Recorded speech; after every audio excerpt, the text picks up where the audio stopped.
Mahabang taon din sila'y nagsama, tatlong supling pinagkaloob sa kanila. Nagkahiwalay ang landas ng misis niya, sa ibang bansa'y pumunta. Dalawang anak sa kanya'y naiwan, ang bunsong anak ay sa kanyang ina naman. Panganay pangalawa ay bumuo ng pamilya, buti na lang tricycle pamasada ay naibili siya. Tuloy-tuloy na pamamasada ang kanyang ginawa, para sa pagkain at pangrenta. Sa tinutuluyan niya,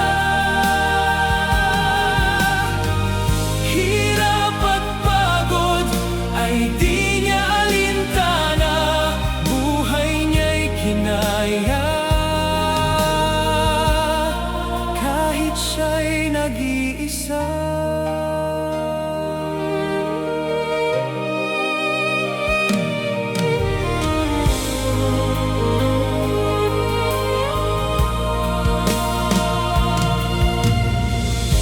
Mga pagsubok sa kaniya'y dumating, panganay na sawi, siya na may nagkasakit.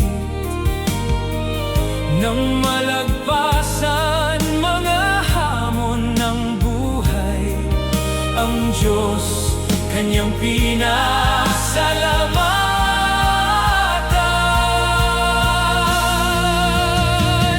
Ngayon ay kasama apong naiwan sa kanya, na kanya itong hatid sundo sa eskwela. Kanyang hiling sa anak, sila'y muling tulungan. Kanyang mga pangarap, sana naman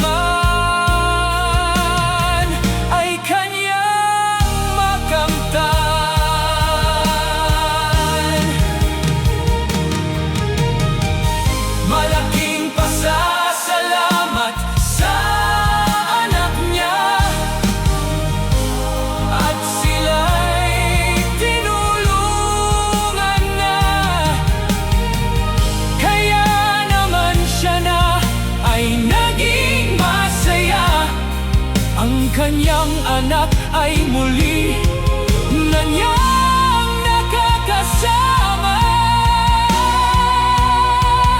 Tuloy